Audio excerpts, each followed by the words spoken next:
ପିଲାମାନେ ଆମେ ଆଜି ସମ୍ବାଦର 19 ତାରିଖ ସମ୍ବାଦରେ ଦେଇଥିବା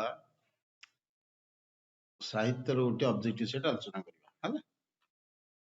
ଏହା ପୂର୍ବରୁ ପ୍ରମେୟରେ ସାହିତ୍ୟ ଯୋଉ ଦେଇଥିଲା 19 ତାରିଖ ସେ ମଧ୍ୟ ଆଲୋଚନା ହେଇଯାଇଛି, ସେମାନେ ପାଇପାରିବେ। ଦେଖ 1 ନମ୍ବର, କବି ଉତ୍କଳ ଜନନୀଙ୍କୁ ଚାରୁଭାଷାମୟୀ କହି କାହାର ମହତ୍ଵ ପ୍ରତିପାଦନ କରିଛନ୍ତି? କାହାର ପିଲେ କରିଛନ୍ତି ନା ଓଡ଼ିଆ ଭାଷାର। କାହାର? ଓଡ଼ିଆ ଭାଷାର। କ୍ଲିୟର? ଓଡ଼ିଆ ଭାଷାର। ଅପସନ ଗ। 2, ଉତ୍କଳ ସୁରବର ଦର୍ପିତ ଗେହା ଅରିକୁଳ ଶୋଣିତ ଚର୍ଚ୍ଚିତ ଦେହା। ଶୋଣିତ। କ୍ଲିୟର? 3 ନମ୍ବର, ଭୀମଙ୍କର ଦ୍ୱିତୀୟ ରଡ଼ିରେ କେତେ ଯୋଜନ ପର୍ଯ୍ୟନ୍ତ ଆକାଶ କବିଥିଲା? 6 ଲକ୍ଷ ଯୋଜନ। ମନେ କିତା 6 ଲକ୍ଷ। କୋଉଠି ଲେଖା ହେଇଛି? ପ୍ରଥମ ଶବଦ ମହିମଣ୍ଡଳ କମ୍ପିଲା। ପ୍ରଥମ ଶବଦ ପ୍ରଥମ ଯୋଉ ରଡ଼ି କଲା ଭୀମ ମହିମଣ୍ଡଳ କମ୍ପିଲା। ମନେ ରଖ। ପୁଣି କି ଯେ ଦ୍ୱିତୀୟ ରଡ଼ି ଦେଲା, ପୁଣି ଆରେକ ରଡ଼ିଏ ଦେଲା ବୀର ଭୀମ। 6 ଲକ୍ଷ ଯୋଜନେ ଆକାଶେ କମ୍ପିଲା ବୀର ଜମ। ମନେ ରଖିଥା। 4, ବ୍ୟାସଦେବ ବ୍ୟାସ ସରୋବର ଗୋପନରେ କେଉଁ ଗ୍ରନ୍ଥ ରଚନା କରିଥିଲେ? ଅଷ୍ଟାଦଶ ପୁରାଣ ଆଉ ମହାଭାରତ। ତାପରେ 5, ପାପ ମୂର୍ତ୍ତି ରୂପରେ ରମଣୀୟ ହେଲେ ହିଁ ସ୍ପର୍ଶ ମାତ୍ରେ କିପରି ହୋଇଥାଏ? ସ୍ପର୍ଶ ମାତ୍ରେ କଣ ହୋଇଥାଏ? ମାରାତ୍ମକ। କଣ? ଭବେ ପାପ ମୂର୍ତ୍ତି ପରି ଅଟଇ ସେ, ସ୍ପର୍ଶେ ମାରାତ୍ମକ ରୂପେ ରମ୍ୟ ଦିଶେ। ରୂପରେ ସୁନ୍ଦର ଦେଖାଯାଏ, ସେ ମାରାତ୍ମକ। ତାପରେ 6 ନମ୍ବର ଦେଖ କଣ କହିଛି? ଜନକ ନନ୍ଦିନୀ ସୀତା କେଉଁଠାରେ ଶରଣ ଯାଇଛନ୍ତି? ହେଲା, କାହା ପାଖେ ଶରଣ ଯାଇଛନ୍ତି? ଅପସନ ହେଲା ଖ, ଉଷାଙ୍କ ଚରଣରେ। ହେଲା, କୋଉଠି କଣ ଜାଣିଛ? ବୋଇଲେ ତାକୁ ପ୍ରଶଂସି, ତୁମେ ତିମିର ବିଧ୍ୱଂସୀ, ରବି ଆଗମନ ଶଂସୀ ହୁଅ ସଂସାରେ, ତୁମ୍ଭ କୋମଳ ଚରଣ କରେ ଜ୍ୟୋତି ଆହରଣ, ତହିଁ ଯାଉଛି ଶରଣ ଦୃଢ଼ ଆଶାରେ। ଶୁଭ୍ର ସୌରଭ ରସିକେ, ଶୁଭ୍ର ସମ୍ପାଦିନୀ ହୁଅ ରଘୁବଂଶିକେ। ହେଲା, ଏଠି ତା 7ରେ ପଡିଛି, ଦେବୀ ସୀତା ଶ୍ରୀରାମଙ୍କର ତଥା ରଘୁକୁଳର ମଙ୍ଗଳ କାମନା କରିଛନ୍ତି ବୋଲି ଉତ୍ତର ବେଳେ ଶୁଭ୍ର ସମ୍ପାଦିନୀ ହୁଅ ରଘୁବଂଶିକେ। କ୍ଲିୟର? ତାପରେ 8 ନମ୍ବର, ମହାମାନବର ଶଙ୍ଖ ଶବ୍ଦେ ସମୁରେ ଦୁଃଖ ଜାଳା। ସମ ବୋଲେ କମି ଯାଉ, ସମୁରେ ଦୁଃଖ ଜାଳା। ହେଲା, କ୍ଲିୟର ବୁଝି ହେଲା? 8 ନମ୍ବର ହେଲା ଗ। ଜାଗବନ୍ଧନରୁ ଆସିଛି, ଲେଖିଛନ୍ତି କିଏ? ସେ ଅନନ୍ତ ପଟ୍ଟନାୟକ। ମନେ ରଖ। ତାପରେ 8 ନମ୍ବର ଗଲା। 9 ନମ୍ବର, ବନ୍ଧନରା କଣ କଲେ କ୍ରନ୍ଦନ ଶେଷ ହେବ? କଣ କଲେ କ୍ରନ୍ଦନ ଶେଷ ହେବ ପିଲେ? ବନ୍ଧନ ଛିନ୍ନ କଲେ। ହେଲା, ବନ୍ଧନ ଛିନ୍ନ କଲେ କ୍ରନ୍ଦନ ଶେଷ ହେବ। ଛିନ୍ନ କରରେ ବନ୍ଧନ ରାଜି, କ୍ରନ୍ଦନ ହେଉ ଶେଷ, ଲୁପ୍ତ ହେଉରେ ଜାତି ଉପଜାତି, ଖଣ୍ଡିତ ଶତ ଦେଶ, ମହାମାନବର ଶଙ୍ଖ ଶବଦେ ସମୁରେ ଦୁଃଖ ଜାଳା, ଜାଗ ବନ୍ଧନ ହରା। ତାହେଲେ ବନ୍ଧନ ଛିନ୍ନ କଲେ, ମନେ ରଖିବ ସବୁ। ତାପରେ 10 ନମ୍ବର, ଭାରତ ମାତାର ନାଁ କିପରି ରଖିବାକୁ କବି କହିଛନ୍ତି? 10 ନମ୍ବର ଅପସନ ହେଲା ଗ, ପାଦ ଧୂଳି ମୁଣ୍ଡରେ ବୋଳି। ହେଲା, ପାଦ ଧୂଳି ମୁଣ୍ଡରେ ବୋଳି। କଣ କହିଛନ୍ତି? ତୁହି ଦେବଭୂମି ତୁହି ବୀରଭୂମି, ତୁହି ମୋ ଭାରତ ମା, ତୋର ପାଦ ଧୂଳି ମୁଣ୍ଡେ ହୋଇ ବୋଳି, ରଖିବି ତୋର ନା। ଚେତନା ଗର୍ଭା ମାଟି, କେଉଁଠି ହଜିଛି ଖୋଜି ଦିଏ ମୋର, ଚେତନାର ଚାବି କାଠି। କ୍ଲିୟର? ତାପରେ 11 ନମ୍ବର, କାନ୍ତ କବି ଲକ୍ଷ୍ମୀକାନ୍ତ କେଉଁ ସମ୍ପ୍ରଦାୟ ଥିଲେ? ବୈଷ୍ଣବ ସମ୍ପ୍ରଦାୟ। 12, କାନ୍ତ କବିଙ୍କର କେଉଁ ପୁସ୍ତକ ରବୀନ୍ଦ୍ରନାଥ ଠାକୁରଙ୍କୁ ଗୀତାଞ୍ଜଳି ସହ ତୁଳନା କରାଯାଇଛି? ହଉଛି ଅପସନ ଗ, ଜୀବନ ସଙ୍ଗୀତ। 13, ଜନ୍ମଭୂମି ପ୍ରବନ୍ଧଟି କେଉଁ ଭାବନାରେ ପରିପୃଷ୍ଟ? ହେଲା, ବସୁଧୈବ କୁଟୁମ୍ବକମ୍। 13 ନମ୍ବର ଖ। 14, ସାର ମାଉସୀ ଏବେ ଲେଖକଙ୍କୁ କଣ ସମ୍ବୋଧନ କରେ? କେବେ ଆସିଲୁ ବାବୁ। 15 ବିଜ୍ଞାନର ଅପକାରିତା ପାଇଁ ଦାୟୀ କିଏ ସେ? ମାନବ ଜ୍ଞାନର ସ୍ୱଳ୍ପତା। 16 ନମ୍ବର ମାତୃଭାଷା ଓ ଲୋକଶିକ୍ଷା ପ୍ରବନ୍ଧରେ ପ୍ରାବନ୍ଧିକ କାହାକୁ ଅଦୃଷ୍ଟ ଦ୍ରଷ୍ଟା ବୋଲି କହିଛନ୍ତି? ମହାତ୍ମା ଗାନ୍ଧୀଙ୍କୁ। ବିବେକାନନ୍ଦ ତାଙ୍କ ଶିଷ୍ୟମାନଙ୍କୁ ଏକାଧିକ ବାର କାହା କଥା କହିଛନ୍ତି? ବାଇଜୀଙ୍କ କଥା କହିଛନ୍ତି। ହେଲା। ଆଧୁନିକ ଯୁଗର ଆଦି ପର୍ବ କେଉଁ ଯୁଗ କୁହାଯାଏ? ରାଧାନାଥ ଯୁଗ। ଅପସନ ଘ। କୋଉ ମସିହା ମନେ ରଖ? 1870 ରୁ 1920 ମନେ ରଖିଥା।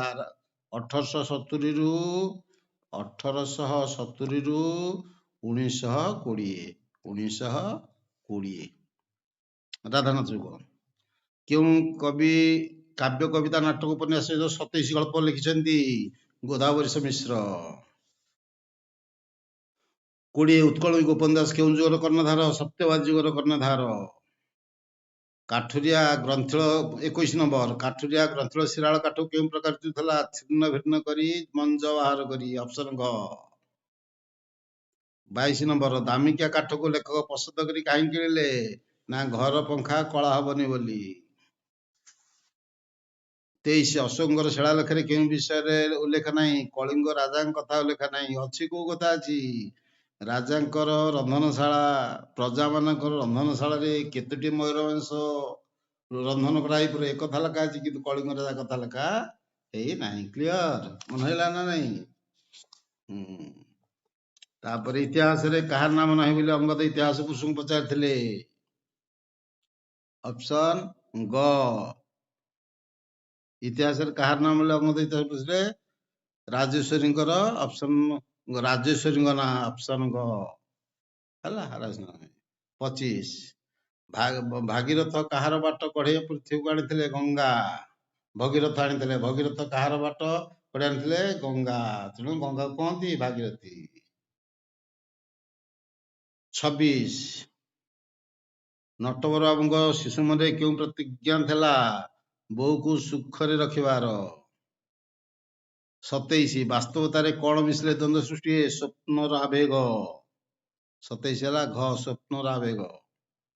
28 ହେଲା ଆପଣଙ୍କ ଲେଖା ଯିଏ ପଢିଛି ନା ଏକଥା କାହାକୁ କହିଛନ୍ତି? କିଏ କାହାକୁ କହିଛନ୍ତି? ଇଏ କହିଛନ୍ତି ମହାପାତ୍ର ବାବୁ ସୁବ୍ରତ ବାବୁଙ୍କୁ କହିଛନ୍ତି। ହେଲା। 29 ହେଲା କେଉଁଠାରୁ ବାପାଙ୍କୁ ବଞ୍ଚାଇବା ପୁଅର କାମ ଅଟେ? ହାଣ ମୁହଁରୁ। 30 ଏମିତି ମରିବା ସେମିତି ବି ମରିବା, ଶେଷ ଚେଷ୍ଟା କରି ଦେଖାଯାଉ। ଏ କଥା କିଏ କହିଥିଲେ? ତୃତୀୟ ଶିଳ୍ପୀ କହିଥିଲେ। ହେଲା। ତୃତୀୟ ଶିଳ୍ପୀ। ହୋଇ ହେଲେ ପ୍ରାପ୍ତ ବୁଦ୍ଧତ୍ୱ ଗୌତମ ତପସିଦ। ଏଥିରେ କାହାର ଅଭାବ ଅଛି? କାହାର ଅଭାବ ଅଛି? ଆସତି। ହେଲା। ଅର୍ଥାତ ଆସତି ବୋଲେ ପଦ ଯୋଜନା ଠିକ ସଜି ହେଇକି ଲେଖା ହେଇଛି। ଗୌତମ ତପସିଦ୍ଧ ହୋଇ ବୁଦ୍ଧତ୍ୱ ପ୍ରାପ୍ତ ହେଲେ ହେଇଥାନ୍ତା ଠିକ। ଆସତି ପଦ ଯୋଜନା। 32 ସମସ୍ତ ବାକ୍ୟର ସମାପୀ ବାକ୍ୟର ଅଂଶକୁ କଣ କୁହାଯାଏ? କୁହାଯାଏ ଖଣ୍ଡ ବାକ୍ୟ। 32 ର ଗ। 33 ଦୁଇ ବା ତତୋଧିକ ପରସ୍ପର ସାପେକ୍ଷ ଖଣ୍ଡ ବାକ୍ୟର ସମନ୍ୱୟରେ ଯେଉଁ ବାକ୍ୟ ଘଟିଥାଏ ତାକୁ କଣ କହନ୍ତି? ଜଟିଳ ବାକ୍ୟ। 34 ଗୁରୁତ୍ୱ ଆରୋପ ପାଇଁ ଯେକୌଣସି ପଦ ବାକ୍ୟରେ କୋଉଠାରେ ବସିପାରେ?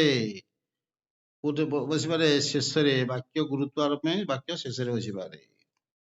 ତାର 35 ଅଜ୍ଞାତ ଯୁଗକୁ ଆଶ୍ରୟ ଦେବା ଭୁଲ। ଏଇ ବାକ୍ୟ ନାସ୍ତିକ ବାକ୍ୟରେ ନାସ୍ତିକ ବାକ୍ୟ ପରିଣତ ହେଲେ କଣ ହବ? ଅପସନ ଗ। ଅଜ୍ଞାତ ଯୁବକକୁ ଆଶ୍ରୟ ଦେବା ଠିକ ହେଲା ନାହିଁ। ହେଲା। ତାପରେ 36 ଯାହା କରିବାର ଅଛି କର୍ତ୍ତବ୍ୟ। ଏଠାରେ ସଂକ୍ଷେପଣ କ୍ରିୟାଟି କାହା ଦ୍ୱାରା ହେଇଛି? କୃଦନ୍ତ ଦ୍ୱାରା। ଧାତୁରୁ କୃଦନ୍ତ। 37 ହଇରାଣ। ଏଠାରେ ନତ ବିଧି ହେବାର କାରଣଟି କଣ? ଏଠାରେ ନତ ହେବାର କାରଣଟି ହଉଛି କଣ? ନା ଅପସନ ଖ। ସ୍ୱାଭାବିକ ଭାବେ ହେଇଛି। ଏଠାରେ ସ୍ୱାଭାବିକ ଭାବେ ନତ ବିଧି ହେଇଛି। ସ୍ୱାଭାବିକରେ ଆଉ କାହାର ହେଇଛି ମନେ ତା? ମଣି, ମଣିମା, ମଣିଷ, ମଶାଣୀ, ବୀଣା, ବାଣୀ, ବେଣୁ, ବେଣୀ ଏରା ବହୁତ ଅଛି। ଦେଖିବ ସବୁ ତମର ଗ୍ରାମାର ବହିର 18 ନମ୍ବର ପେଜରେ ଅଛି। ସବୁ ଦେଖିବ ଏରା ସବୁ।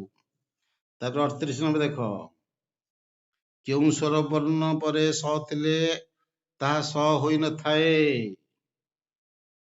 38 ନମ୍ବର ହେଲା କ ଅ ଆ ପରେ। ଉଦାହରଣ ହେଲା ପ୍ରସାଦ, ଅବସାଦ, ଭାସମାନ ହେଲା। ତାପରେ 29 ବାଗ୍ଦେବୀ, ଏହା କି ପ୍ରକାର ଶୋଧିଛି ନାମ?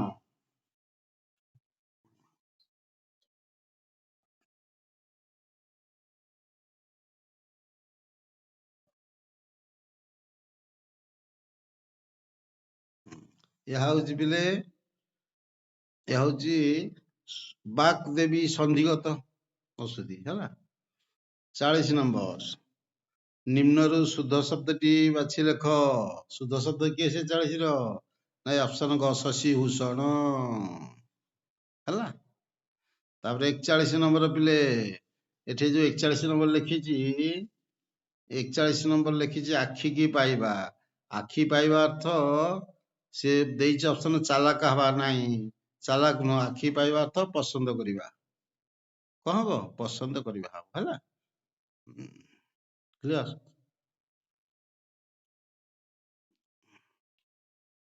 ହେଲା। ଆଖି ପାଇବା ଅର୍ଥ ପସନ୍ଦ କରିବା। 42 ନମ୍ବର ପ୍ରକୃତ କଥା ନ ଜାଣି ସବୁବେଳେ ଡ୍ୟାସ୍ କହୁଛ କାହିଁକି? କଣ ଠାସକୁ ମାରି କହୁଛ? 43 ନିଜେ ସମର୍ଥ ହେବା, ଏ ଅର୍ଥ ବୁଝିବ କଣ? ଆପଣା ସିଙ୍ଗରେ ମାଟି ତାଡିବା ବା ଭୂଇଁ ତାଡିବା। 44 ଶତ୍ରୁକୁ ସୁବିଧା ଦେବା ହିଁ ବିପଦର କାରଣ। କଣ? ବଗର ବେକ ବଢିଲେ ମିନର ବିପତ୍ତି। 45 ଚୈତନ୍ୟ ଦାସଙ୍କ ବିଷ୍ଣୁଙ୍କର ପୁରାଣ କେଉଁ ଛନ୍ଦରେ? ଦାଣ୍ଡିବୃତ ହେଲା। 46 ମଧୁସୂଦନ ରାଓଙ୍କ ସ୍ତବ ହେ ଆନନ୍ଦମୟ କୋଟି ଭୁବନ ପାଳକ, କବିତାଟି କେଉଁ ଛନ୍ଦରେ ରଚିତ ହେଇଛି? ଶଙ୍କରାଭରଣ। ଜାଣିଛ ଶଙ୍କରାଭରଣ? 4 ପାଦରେ 1 ପଦ, ପ୍ରଥମ ଦ୍ୱିତୀୟ ଚତୁର୍ଥ ପଦ 14 ଅକ୍ଷର, ତୃତୀୟ ପଦ 8 ଅକ୍ଷର। ଯତିପାତ ମନେ ରଖିଥା, ପ୍ରଥମ ଦ୍ୱିତୀୟ 14 8 11 ଶେଷ, ତୃତୀୟ ହଉଛି 2 6 ଶେଷ ରେ ଯତିପାତ ମନେ ରଖିଥିବ। ହେ ଆନନ୍ଦମୟ କୋଟି ଭୁବନ ବାଳକ, ଅଧମ କେଉଁ ଅବୋଧ ବାଳକ, ଜାଣିଛ ଲେଖା ହେଇଛି। ତାପରେ 47 ନମ୍ବର ସରଗ ନଈର ପରାଚି ତୁଠରେ ପ୍ରଭାତ ସ୍ନାନ ସାରି ଗୃହେ ଚଳେ ଉଷା, ଏଇ ପଦୁଅଟି ସରାଗେ ଗହ୍ୱରରେ ମାରି। କେତେ? 2 ପାଦରେ 1 ପଦ ହେଇଛି। ଆରେ ଇଏ ଗୋଟିଏ ପଦ ହେଇଟି, ଇଏ ଗୋଟିଏ ପାଦ, ଇଏ ଗୋଟିଏ ପାଦ, ତାପରେ ଇଏ ଗୋଟିଏ ପାଦ, 2 ପାଦରେ 1 ପଦ ହେଇଛି। ପ୍ରତି ପାଦ 20 ଅକ୍ଷର ବିଶିଷ୍ଟ। ଇଏ 20 ଅକ୍ଷର, ଏଇଟା ବି 20 ଅକ୍ଷର, ତାହେଲେ ହେଲା ରାଗ ବଙ୍ଗଳାଶ୍ରୀ। ୟାର ଯତିପାତ ମନେ ରଖିଥା, 6 12 18 20, 6 ଷଷ୍ଠ ଅକ୍ଷର, ଦ୍ୱାଦଶ ଅକ୍ଷର, ଅଷ୍ଟାଦଶ ଅକ୍ଷର ଆଉ ଶେଷ ଅକ୍ଷର। 6 12 18 20 ଯତିପାତ ମନେ ରଖିଥା। ତାହେଲେ ଏଇଟା କଣ ହେଲା? ଏଇଟା 47 ନମ୍ବର ଅପସନ ଖ, ବଙ୍ଗଳାଶ୍ରୀ ରାଗ ଏଇଟା। 48 ବିଶେଷତଃ ଅଳଙ୍କାର ବା ଡ୍ୟାସ ସୌନ୍ଦର୍ଯ୍ୟ ତତ୍ତ୍ୱ ହେଉଛି ସାହିତ୍ୟର ବୈଶିଷ୍ଟ୍ୟ। 49 ଦେଖ, ଦରିଦ୍ରତା ପଙ୍କପୂର୍ଣ୍ଣ ମୋ ଜୀବନ ସର, ଜଞ୍ଜାଳ ଜଳଦ ଜଳେ ଆବିଳ ଉଦର ହେଲା। ଏଇଟା ହଉଛି କଣ? ରୂପକ ଅଳଙ୍କାର ହେଲା। ଏଇଟା ହଉଛି ରୂପକ ଅଳଙ୍କାର। କୋଉଠି? ଉପମାନ ଆଉ ଉପମେୟରେ ଅଭେଦ ଗଠିତ ହେଲେ, ଆଉ ଉପମେୟରେ ଉପମାନର ଆରୋପ କରାଗଲେ ମନେ ରଖିଥିବ। 50 ସୀତାଙ୍ଗ ଚଢେଇ ଗୁହା ସମୁଦ୍ରଗତ, ନିରଭେଦି କେବା ଉଠେ ଐରାବତ। ପ୍ରଦତ୍ତ ଧାନ ଅପୃକ୍ତ ବସ୍ତୁ ଟିକେ ସେ, ଅପୃକ୍ତ ବସ୍ତୁଟି ହଉଛି ଐରାବତ। ଏଇଟା ମନେ କହ ଉତ୍ପ୍ରେକ୍ଷା ଅଳଙ୍କାର। ଏଇଟା ପ୍ରକୃତ ବସ୍ତୁରେ ଅପୃକ୍ତ ବସ୍ତୁର ସମ୍ଭାବନା ବା ତର୍କଣା କରାଗଲେ ଉତ୍ପ୍ରେକ୍ଷା ଅଳଙ୍କାର ହୁଏ। ମନେ କହ ଉତ୍ପ୍ରେକ୍ଷା ଅଳଙ୍କାର, ତାହେଲେ ଅପୃକ୍ତ ବସ୍ତୁ ଟିକେ ସେ ଐରାବତ ହେଲା। Thank you very much.